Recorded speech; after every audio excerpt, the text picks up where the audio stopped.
हाल ही में प्रधानमंत्री नरेंद्र मोदी ने देश भर में सीए लागू कर दिया है और हर तरफ फिलहाल इसी की चर्चा दिख रही है। पर आखिर ये सीए है क्या? और क्या सच में इससे हमारे देश के लोगों को डरने की जरूरत है? आखिर इस बिल के पीछे की पूरी सच्चाई है क्या और ये किन पर लागू होता है? किनको इनसे डरना चाहिए और किनको नहीं, आइए जानते हैं आज के इस वीडियो में। आज के इस वीडियो में हम बात करेंगे कि सीएए क्या है और इसका महत्व क्या है। सीएए यानी सिटीजन अमेंडमेंट एक्ट को लेकर कई उलझने और सवाल उठते हैं, लेकिन आज हम सभी इसके बारे में विस्तार से चर्चा करेंगे। What is CAA? सीएए यानी कि सिटीजन अमेंडमेंट एक्ट 2019 का एक महत्वपूर्ण कानून है जो भारतीय नागरिकता को लेकर के है।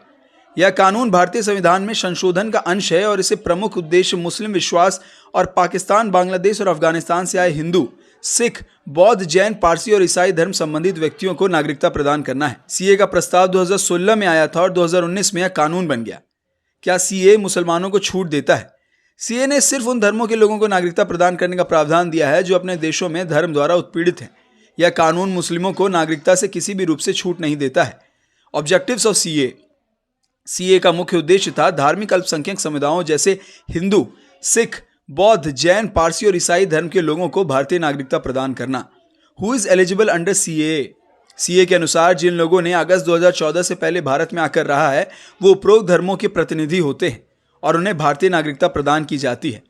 Controversies surrounding CA. कई विपक्षी दलों और समुदायों ने सीए का विरोध किया, कहा कि यह संविधान के मूल अधिकारों के खिलाफ है। Concerns about exclusion. कुछ लोगों का यह आरोप था कि सीए में मुस्लिम समुदाय को छोड़ दिया गया है जिससे अलगाव का वातावरण बढ़ सकता है। Assam accord and NRC. CA के साथ ही असम अकॉर्ड और नेशनल रजिस्टर ऑफ सिटीजन्स के मुद्दे भी सामने आए जिससे लोगों के बीच असमंजस बढ़ा। Clarifications and amendments. सरकार ने सीए के प्रति आपातकालीन रूप से प्रतिक्रिया दी और इसे वापस नहीं लिया। Amendments to CA. कुछ बदलावों के साथ सरकार ने सीए में संशोधन किया ताकि लोगों के अधिक सुरक्षित महसूस हो। Impact of CA. Humanitarian aspect. CA ने कई धार्मिक अल्पसंख्यक समुदायों को सुरक्षा और संरक्षण प्राप्त किया है। International relations. सीए ने भारत के अंतर्राष्ट्रीय संबंधों पर भी प्रभाव डाला। कुछ देशों में तनाव बढ़ा। Domestic stability. कुछ समय तक सीए ने देश की आंतरिक स्थिरता पर भी प्रभाव डाला, लेकिन समय के साथ यह विवाद कम हो गया। सीए के खिलाफ। सीए के खिलाफ क्यों है प्रोटेस्ट? कुछ लोगों के मुताबिक सीए धार्मिक असमानता को बढ़ावा देता है और संवैधानिक मूल्यों के खिलाफ है। उनका मानना है कि इससे भारत की सेक्युलरता पर धार्मिक भेदभाव का प्रभाव पड़ेगा। क्या सीए भारत की सेक्युलरता को कमजोर करेगा?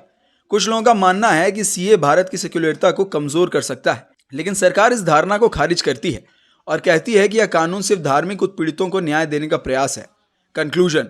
समापन में हम कह सकते हैं कि सीए एक महत्वपूर्ण कानून है जो धार्मिक अल्पसंख्यक समुदायों को संरक्षित करता है, हालांकि इसके प्रति उलझने और विवाद भी हैं। आखिर में सीए एक विवादास्पद मुद्दा है जो भारतीय समाज को भेदभाव और धार्मिकता के मुद्दे पर सोचने के लिए मजबूर करता है। हमें सभी को इस मुद्दे पर सावधानी से सोचने और इसके प्रभाव को समझने की आवश्यकता है।